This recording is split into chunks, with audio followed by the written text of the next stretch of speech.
Chapter 16, Soon's Smile. Soon's Smile.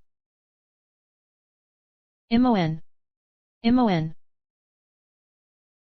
Something was hissing at her, Imoen rolling over to bat it away, her eyes opening on that tanned, angular face. Wasi, Jaheira. It is dawn, do you still want to come with me to collect Fritha? Imoen nodded groggily and pushed off the blankets. Yeah, course, just give me a moment. It may have been dawn by the druid's definition of the thing, but just barely, a watery grey light filtering over the rooftops outside her window. Imoen didn't know how Jaheira even managed to wake herself that early. A moment stumbling about the room they shared to change and wash her face, and the pair were clattering down the stairs, Fritha's old blue cloak swinging over the druid's arm. The inside had been scorched by some means between Sultanaseller and Saradush, a black sunburst on that dark wool sky. Imoen reminded herself to ask Fritha for the tale.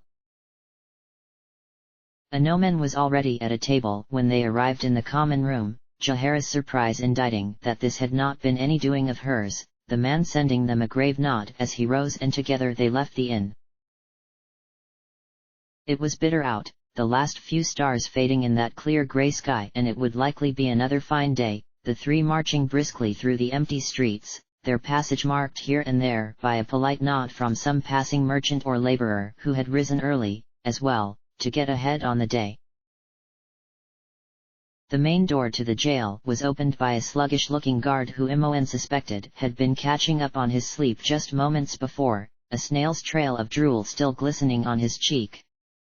He allowed them inside though, the man shuffling back behind the desk and flicking through the logbook to the last page. Freya, you say? Freya, here she is. In cell 5 for brawling, and you're here to pay the fine, right? The druid nodded. Yes, and secure her release. The guard's face fell. Well, you can pay the fine now, but I can't release her yet, not until... Is there some sort of problem? Demanded Jaheira sharply. No, but you see the thing is, the captain isn't awake yet, and I'd rather not. Anomen was frowning. We were told to return here at dawn to pay the fine. Our companion has spent her night in the cells as your bylaws dictate. Perhaps you should awake the captain, I will wish to speak with him about any prisoners being detained here unlawfully. He leaned forward, two large hands planted on the desk, the golden eye of helm falling forward to swing pointedly before his chest. The guard seemed to enjoy an expeditious change of heart. I'll go fetch her now, the fine is 5 silver, m'lady, he added politely, as Jaheira reached for her purse.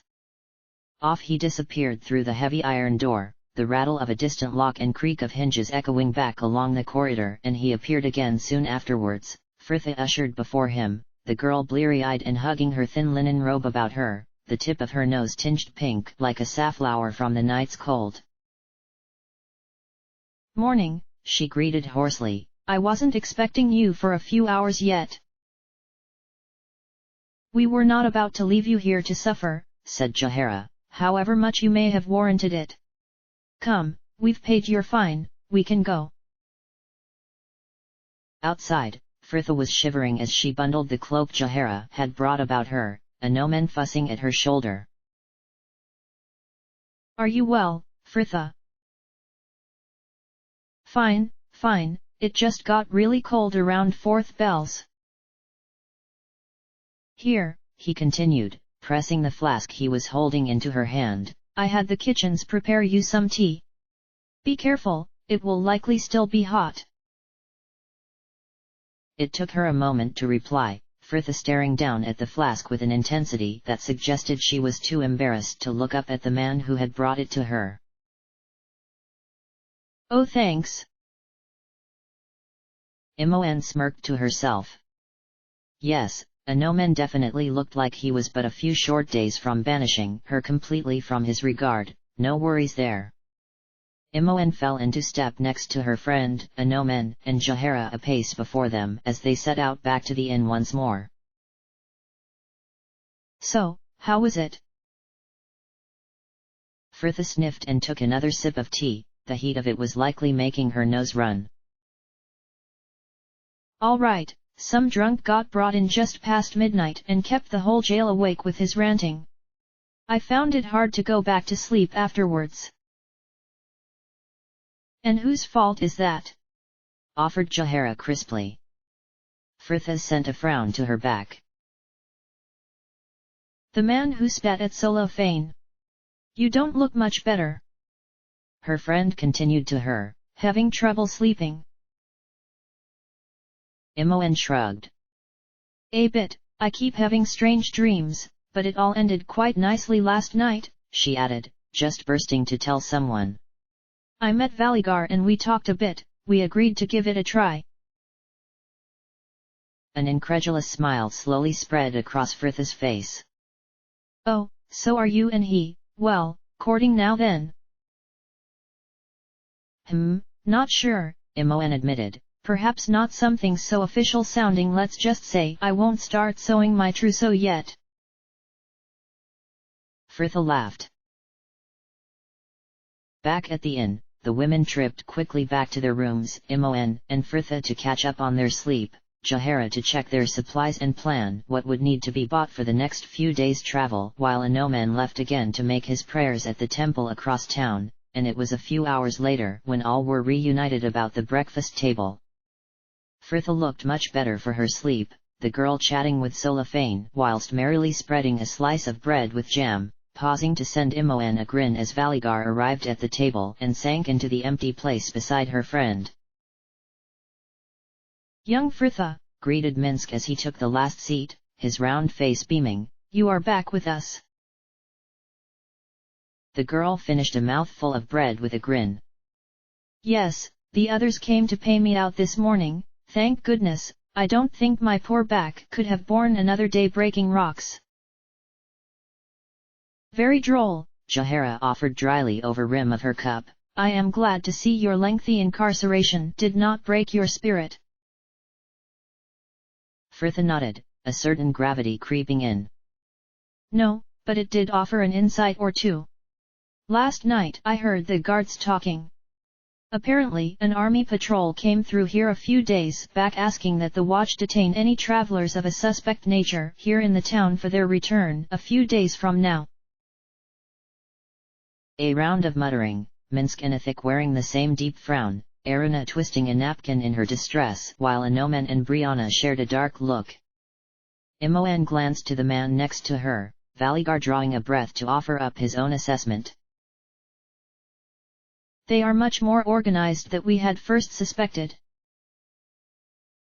According to them, there is a camp somewhere west of here where all the children are being held. I say, we go there and take a look for ourselves. What? Cried Jaehaera. Frithha, we don't have time for this, we need to get to Amkithran. To stop the 5, yes, I know, but what will be the point if this army kill just as many themselves? They've already proven they're capable of it. She is right, sighed Ithik, though the prophecy is clear. Most people are ignorant to the fact that the death of every ballspawn brings Faerun one step closer to our dear old dad's return. And what of the 5? Questioned Brianna. What of them? Countered Cellophane. We know of only one and have no idea where she may be found. This threat is here and now. Perhaps we should split up, came Erina. Some could go to Amkithran and start the search for Sendai. Jaehaera was shaking her head. No, it is too dangerous, especially with these patrols on the roads. All right. She sighed, her own words apparently convincing her. You said this patrol was returning to Marmont in a couple of days, we can follow them when they quit the town and find the location of this camp. Depending on what we discover, we will plan our course from there. A glance about the table, no objections were raised. Frithha nodded firmly, knocking back her tea and taking the uneaten half of her bread from her plate as she rose. Good. Right, since we're not going anywhere now, I'm off for a bath. Anomen's protest was instant. Frithha, you have hardly eaten a thing. I've had plenty. Frithha. But she was already gone. Anomen went sullenly back to his dish, his admonishments rather unfair as he proceeded to push porridge about it for the next half hour, talk of supplies and their eventual route to Amkithran, holding the table for the rest of the meal. Imoen let the noise of them ebb and flow about her, losing herself in the solid presence at her side. Last night did not seem real, a pleasant dream between the usual nightmares. But Valigar had confirmed it with every sly glance and shared smile over their breakfast that morning, and Imoen could not have been happier. She moved to take his hand under the table, feeling that thrill fade to disappointment as he gently patted her own and reached instantly for his cup. Imoen decided not to let it bother her, yet. Opposite, Jaehaera was talking about their plans for the day. Well, whether we leave this morning or in a few days' time, we will still need supplies. I have made a note of what will be required. Minsk and Bu will come, too. As will I, nodded Valigar. I would replace these arrows, you will join us, Solafane. Yesterday's words were apparently not so easily forgotten by some of their company. The drow raised a cool eyebrow. If you do not believe I will be too conspicuous. What about you two, do you have plans? Continued Jaehaera, turning to the knights opposite, Anomen glancing to Brianna as he offered hesitantly, I am not sure, my lady. I had nothing planned, but perhaps Brianna would prefer to join yourselves. The woman looked, in truth, rather put on the spot, Athik kindly stepping in with his own plans. Well, Erina and I are probably going to take a wander about the town. You can come, too, if you like, Imoen, the girl offered brightly. Imoen shrugged, she had hoped Valigar would have at least made a point to invite her with him. Maybe. I'm going to see what Frithha is up to, perhaps we'll see you about. Knock, knock. Frithha glanced back as the door rattled in time with the call. Come in, Imoen, it's open. And her friend pushed wide the door to find her standing there before the mirror as she had been for a while now, tunic pulled over her head and held before her as she admired the henna that covered her bared back. Taking a peek at Solafane's handiwork, are we? Frithha nodded, eyes back on her reflection. This is first chance I've had to look at it. It's beautiful, I wish I could just walk about naked.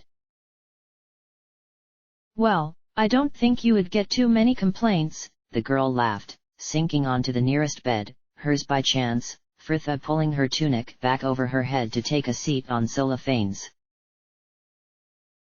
So, what have we got planned for today then, since we're going to be hanging about here for a bit? I don't know, we'll need to buy supplies, I suppose. I think Jaehaera has that well in hand. She and the others are going for a jaunt about the market this morning. Solafane as well. Yes, don't fret, though, Imoen added at her look. I don't think anyone's going to be stupid enough to start on him with that lot there. No. Frithha agreed quietly, but the worry was not so easily ignored. Perhaps Imoen sensed the change in her, too, the girl leaning forward to ask something that had likely been pressing on her a while now. Frithha, why did you hit that man yesterday? Don't get me wrong. She added hastily, I think it's brilliant that you did, but... A frown, Frithha seeing for the first time the troubled look to her friend's eyes. But you seem so angry nowadays. Fritha shrugged, relaxing back into the pillows. I am, at least, I am sometimes. And as for why I hit him. She cast her mind back to that dark street, the world falling away as she watched that lined, bitter face contort with a sneer, and a red veil suddenly swathed her sight. I saw what that man was about to do and I felt this surge of uncontrollable anger, and, what was more, I didn't want to control it. I hate the way they treat Cellophane here. I brought him from Underdark, and then from Sultanacellar. It's my fault he's on the surface, and I need him to believe there could one day be a place for him up here, or what hope has he? Fritha felt the lump rising in her throat, so hot and solid it was a struggle to get the words past it. Imoen, if there was ever a problem, you would keep an eye on him, wouldn't you? He'd always have a place with you, wouldn't he? Yeah, course. The girl assured her. Gods, Fritha, the way you're going on, it's like you're in love with him. No, it's not like that, I just... Fritha couldn't say it, but this need for Cellophane to have a place on the surface, it wasn't just for him, but for her, too. Because if one such as he could be accepted up there, then it would prove that her world really was the place she hoped it was. That it wouldn't all feel like such a waste when she had to die to save it. You've been so tearful lately, her friend continued kindly to her silence. I know you were crying yesterday when you flounced off into the forests, though I thought it best to leave it to Cellophane to comfort you. Yes, Fritha sighed. A quick snog and I was right as rain. Imoen nearly toppled off the bed in her keenness. Really? No. Imoen laughed, leaning across the narrow gap to tug at her trouser leg. Ah, come on, Fritha, we haven't anything on tomorrow, let's just waste the day shopping, then go out tonight, have a few drinks, find some dancing.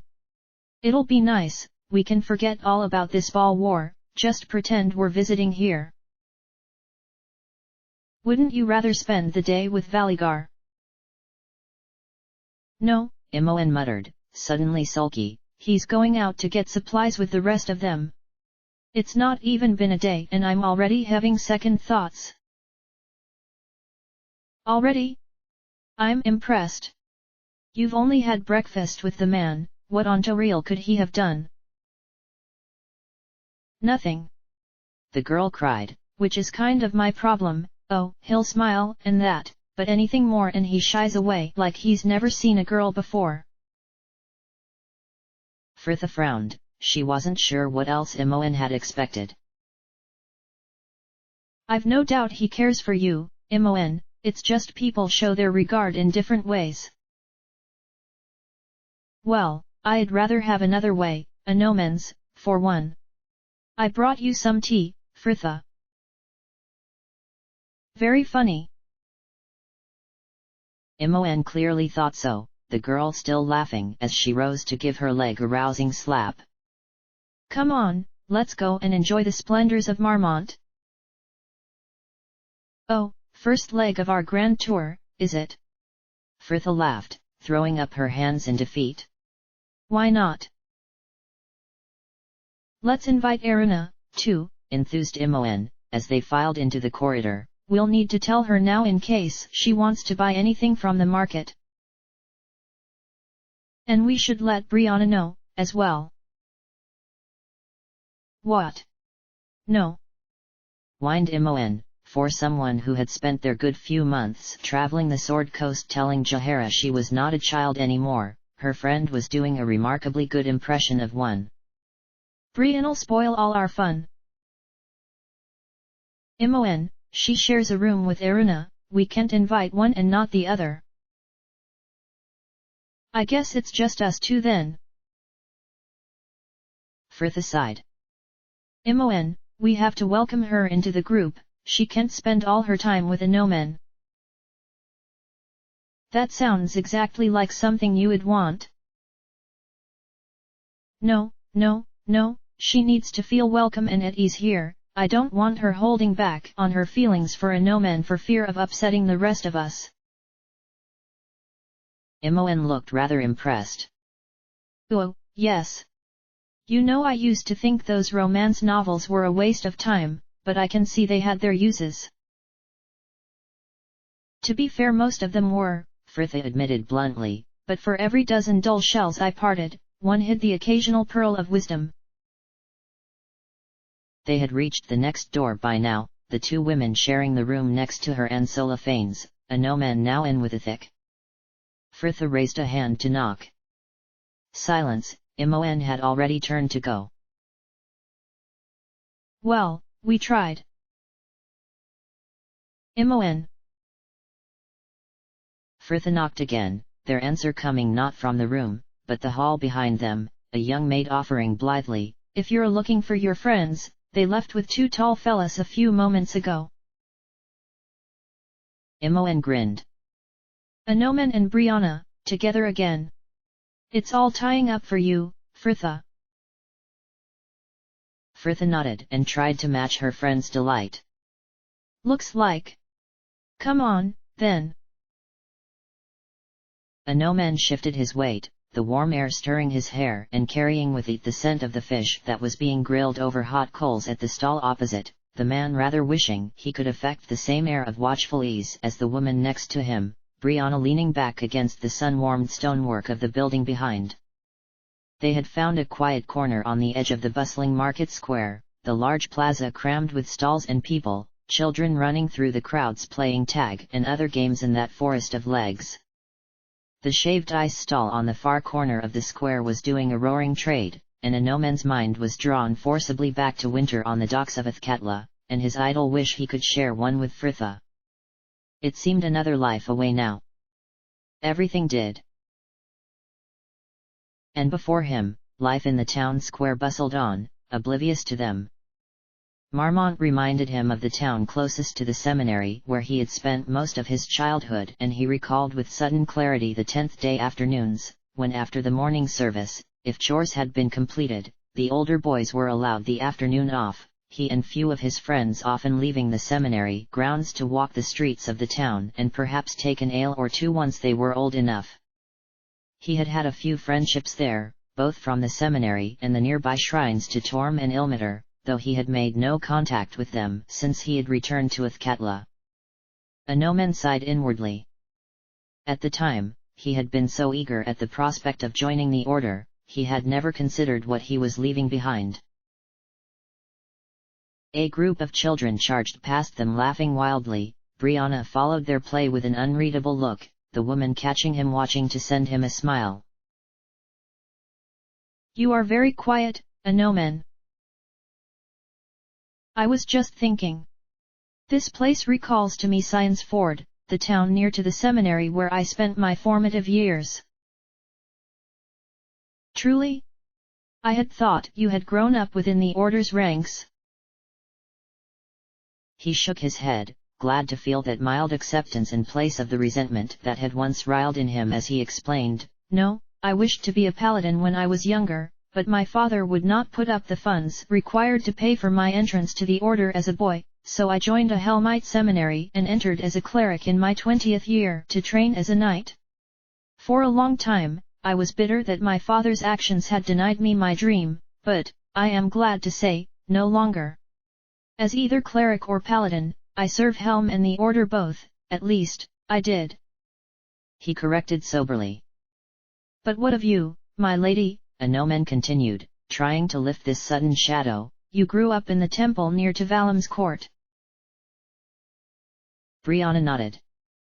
Yes, but it was not as this. Valim's court is a small town, its wealth built on the trade that seeks passage through the mountains and can fluctuate greatly with it. As for the temple... She trailed off, eyes shifting to gaze unseeing across the marketplace. It was quiet, especially once the other children had gone. The sisters were strict, but I understood what they taught me was for the best. They had great plans for me. Plans? She started back to him with a smile. Why, yes, to battle evil and take glory of Saint Riel and our temple out into the world. It is strange, is it not? If my parents had not been taken from me, I would likely just be living in Valem's court now, some farmer's wife surrounded by fat children. She shook her head, seemingly relieved at her lucky escape. Ah, is that not? He turned at her gesture to find them, Frithia and Imoen lingering before the stall opposite admiring a selection of the stick fans that seemed popular there, as well as the parasols, shawls, and other trinkets the merchant was trying to entice them to buy. Frithia was idly considering a neat green fan painted with a forest scene, Imoen pointedly turning her back on the rather assertive merchant to see their pair. A tug at her sleeve caught her friend, too, and, a moment later, they were crossing over to them, Frithia shading eyes beneath a hand as she greeted, Anomen and Brianna, enjoying the sunshine. More than you, I suspect, Anomen commented at Frithia's weary look, the man shifting a pace to throw his shadow over her, sun beating hot on his neck. The girl lowered her hand, though she made no comment as to his courtesy. You are not used to the heat? Confirmed Brianna. Not really. Well, I love it, announced Imoen firmly, face tilted skyward as she gloried in the light. Brianna smiled. Well, that is something, at least. With Kythorn but days away, the weather is only due to grow hotter. And we will have the pleasure of traveling in it. You will have to get some balm before we leave, warned Frithia to her freckled friend, and ensure you don't burn. Yes, Jaehaera. So what are you doing about Marmont? Continued Brianna over their snickering. Picking up some supplies for the road? Not likely, laughed Imoen. We're on our grand tour. The woman quirked a skeptical eyebrow. Doesn't that usually involve Waterdeep, Suzail and other cities of note? We visited Suldanesseller, challenged Imoen. We've stopped here on our way to Kalimport, offered Frithia more peaceably. We will be going out around some of the taverns later, Brianna, if you would like to come, we'll be inviting Erina and Jaehaera, too. The woman looked rather thrown by her offer. Oh, perhaps. Is that why you are here in the market? That's right, nodded Imoen eagerly. Frithia needs something to wear. I'm all right, I've been carting that dress about since Nalia's wedding, good job it rolls up small. Anomen could not quite suppress a frown. The gown you wore to the wedding, my lady? Don't you think you might be a little overdressed? Imoen glanced to Frithia and gave a shrug. Probably. But Frithia's going to get something just as splendiferous, so I don't look out of place. Anomen laughed. There will be nowhere fit to house you. We'll take that risk. Brianna turned to Frithia. So for what sort of dress are you looking? Something backless, said Imoen. Frithia laughed. Let us say, I'll know when I see it. But any more discussion of this was suddenly cut short. Ho there! The cry came from behind, Anomen whipping back to see two armed men standing before the shaved ice stall and beckoning to them. It is the watch, said Brianna warily. An instant of tense expectation when. Oh, it's Malcolm and Hoden, said Frithia, recognizing the pair and immediately setting out for them. Mal, Hod, all right there? What's the chant? Imoen turned blithely back to them. So, what are you two up to, then? Well, began Anomen, we are not sure. It is said the temple to Tyr here is a sight to behold and we both thought to take the other to see it. Brianna began to laugh, her amusement prompting his as she continued, but it turns out, we each made a visit ourselves this morning to confirm the rumors on the way back from our prayers. The pair laughed, Imoen joining them, though it looked decidedly forced. Oh, you too. So, what do you do instead then? We walked along the river and then took a drink in one of the taverns there. Perhaps, this afternoon we can visit the shrine to Sun, Anomen. I hear the gardens in which it is set are quite lovely. Ah, yes, my lady, Anomen faltered under Imoen's sudden frown, if you would wish. Well, sounds like you've an exciting afternoon planned, said Imoen insincerely, the girl turning to where Fritha was still chatting with the guards, the three laughing as one presented her a paper cone of shaved ice with an exaggerated bow. How easily other men did what he could not. I'd best get back to Fritha. See you later, Brianna. And Anomen watched her go, Fritha glancing back at her friend's arrival to send them a curt nod, and they quit the guard's company but a moment later, disappearing once more into the bustle of the marketplace. She will come round, Brianna offered quietly. Anomen said nothing.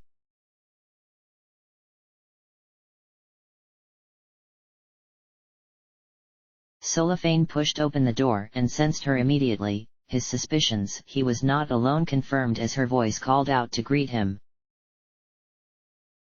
Is that you, Solifane? I'm just behind the screen. How was your day in the town? Fine, he answered, closing the door behind and moving to take a seat on his bed. We bought the supplies that were needed and then spent the rest of the afternoon drinking and playing bowls in the town park. He paused, the sensation still surprising even as he admitted, it was quite enjoyable. I'm glad. I was worried you might be tired, that you wouldn't be able to return to sleep this morning after I came in. Solifane felt the smile broaden, recalling her return and his insistence that they swap beds. She had protested at first, but cold and fatigue were his allies, the drow slipping between the icy sheets of the empty bed as she stripped to curl in the warmth of his blankets. I slept well enough, he assured her. It was like that first moment he had emerged from the caves of his home into that cool night, his fellow soldiers fanning silently out about him as they had prepared for that attack on the surfacers in that timeless ritual that would confirm him a man, and he had looked up to find that vast canopy of branches and stars stretching endlessly above, both she and that sky like nothing he had ever seen before as Fritha stepped from behind the screen. The gown she wore was palest amber, full-skirted with a narrow, fitted bodice, a wide cream sash tied high about her waist. Her shoulders and arms were uncovered and he could see the delicate stain of his artistry that covered her back as she crossed the room.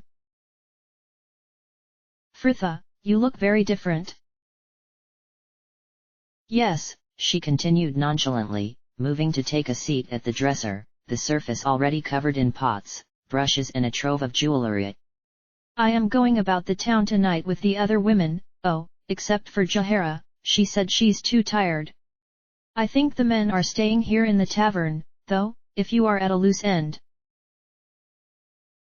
Solifane frowned, his thoughts on the previous evening and those words he had, rather naively, never believed would be spoken in that company. Quite. I wonder, though, if they would welcome my presence down there. Though there was no trouble today outside of looks and sneers, when men have been drinking, they haven't the sense to realize the risk to their careless hatred. He watched for her reaction, adding, Last night there was talk of placing a glamour upon me to disguise my nature. The girl in the mirror frowned, pausing to take a sip of wine. Was there now? I hope you said no. I expressed my reluctance, but if a unanimous request was put forward, I agreed to heed it. And how are the people here supposed to lose their prejudice against the drow, if they never realize they are meeting one? She demanded hotly. He smiled. I knew you would say that. Fritha snorted and went back to the dresser, earrings of gold and jade glinting as she fastened them to each ear, pearls as long as a rope looped about her neck in place of the scarf she usually wore. Her hair was up, but much more loosely than usual, the mess of fiery curls softened to a warm amber in the lamplight, her skin given a golden cast, and she almost seemed to glow. He was used to women who dressed to show their status, but this was different. It was not that she looked beautiful, such things so common as to be negligible from where he had come, but she seemed so rare and opulent in that dull place of stone and wood. No matron mother he had grovelled before had ever managed such careless imperiousness, and to the point where he did not feel he should be looking at her. Cellophane frowned deeply, he doubted the other males of that place would be so respectfully awed. There, she smiled, one last sweep of her powder brush putting a final touch to the thing. What do we think? You shine like a jewel, I worry though that someone may try to steal you because of it. Frithha refused to hear his allusions to danger. They'd soon bring me back, she laughed. Besides, I can practically guarantee that dress like this will ensure me little to no interest of that nature this evening. You plan to go somewhere very dark? He quipped dryly. No, but men are uncertain about things they are unfamiliar with. You'll see, Imoen and the others will get far more attention than me tonight. Cellophane was skeptical, the man moving to stand behind her, a hand closing about one of the 4 small hilts that lined the back of his belt. Please, Frithha, take one of my daggers. It is small and light, it will hide easily beneath your sash. She rolled her eyes, but raised her palm for it all the same, taking the leather-sheathed blade to hide it in the folds of her wide silk sash. All right, for you. Goodness, you fuss like. She paused, face for an instant frozen, and he had the impression she had been about to say something very different as she finished. An old hen. Well, oblige this ancient bird, and return to me in safety. A dazzling smile, a flick of her wrist sinking the last of her amber wine. I shall. Cellophane followed her downstairs, though he still bore that air of guard rather than companion, his propensity to worry was rather endearing. A few of the others were already gathered about a table in the spacious common room, the walls lined with low tables and upholstered benches that put her in mind of the friendly Armin so far north, Jahara, Valigar and Minsk all looking up as they arrived. Good Cellophane, and young Frithha. Frithha smiled at the Rashami's obvious admiration, a hand at her skirt as she gave a mischievous half-twirl. How do I look? Utterly overdressed, said Jahara. I assume that was the effect you were going for. You have to ask. Watcha! Came the call behind, Frithha glancing back with the others to see Imoen bounding over to them, the girl beaming in bright pink silk, orange sash tails flying. Imoen, you look very fair, said Cellophane promptly. Ah, thanks, Cellophane, she laughed, patting the neat twist of pink she added. I managed to get my hair up eventually, but I had to leave the flower out this time. It's got a bit squashed in my bag and then my hair dye got near it, now it looks like something that should be living a few leagues beneath the sea. Oh, and here they are. Imoen cried as Erina and Ithik finally trooped through the door. We were looking for you earlier. Her words barely seemed to register with either of them though, Erina's lips parted in a neat circle, while Ithik no less than goggled at the pair. Well now, look at you both all dressed up. Is there some prince in town looking for a bride? Ugh, no thanks, we're on our grand tour, announced Imoen proudly. Erina was apparently unfazed by such games. Oh, how nice, are you going to the theater? No, I think we're just going to get drunk in the nearest tavern, admitted Fritha. But you're welcome to come. The girl looked suddenly unsure. Well. Go on, girl, laughed Athik, the encouraging slap to her shoulder sending her tottering forward a step. Go out and make merry while you're young. You'll be old and past it soon enough, like me. Arana sighed, a fond cast to her brown eyes. Oh, Athik, you're not so old. Can you wait while I change? Course, said Imoen. We can have one in here. Fritha, get the drinks in. Fritha rolled her eyes, taking a quick order from the table as Arana raced upstairs, the rest of them taking their seats.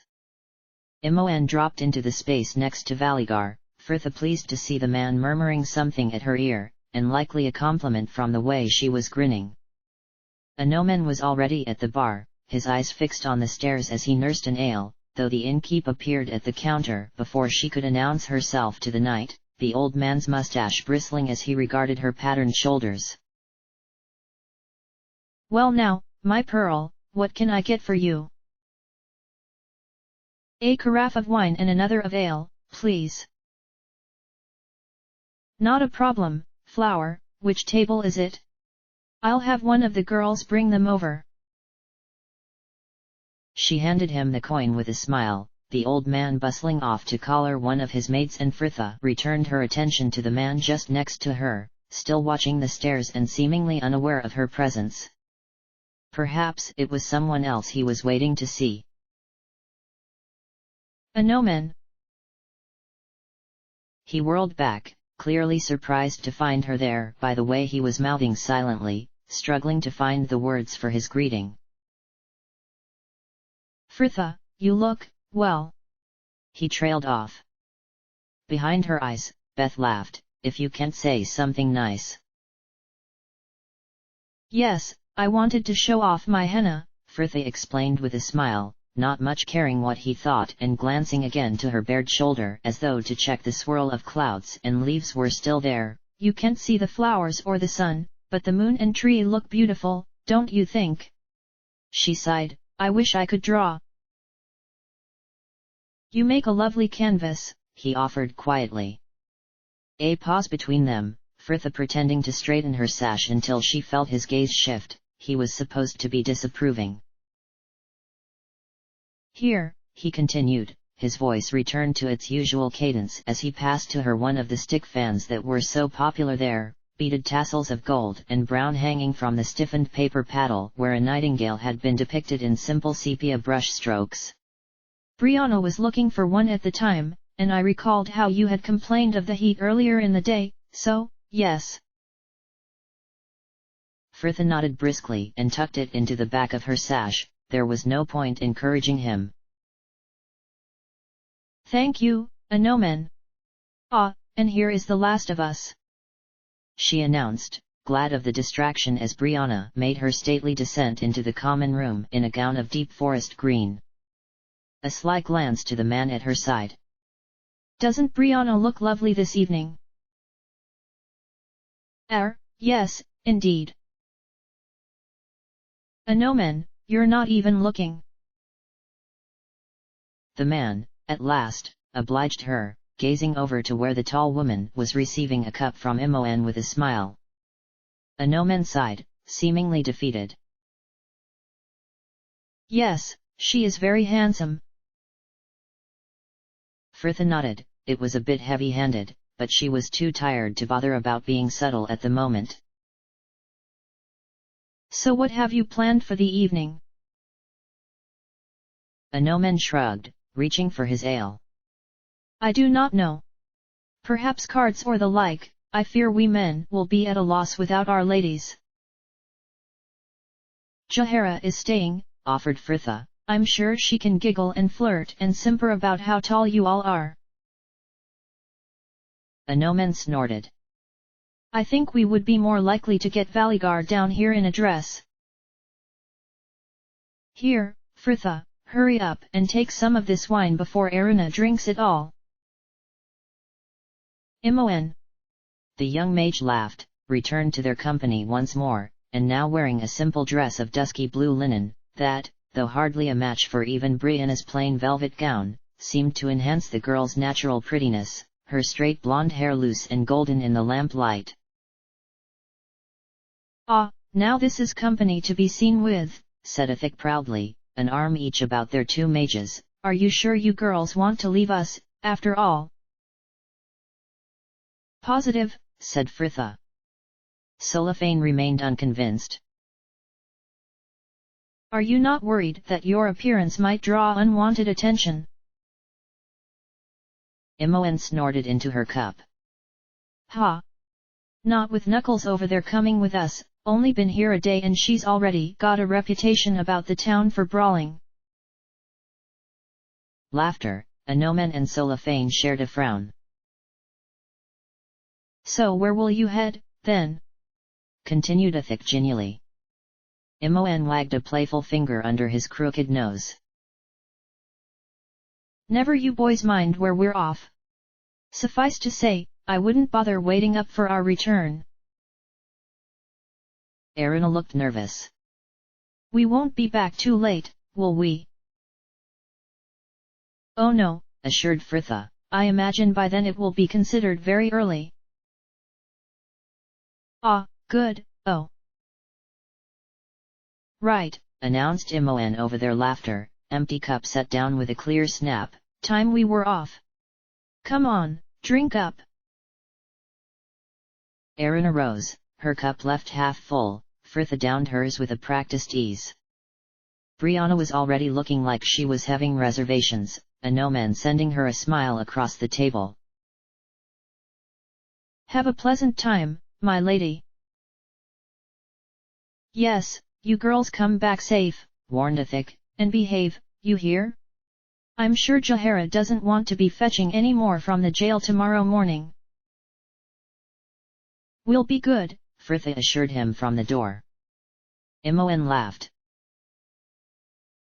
"Speak for yourself." "Goodbye, enjoy you evening," called Erina blithely, and out they stepped into the dusk. End of chapter.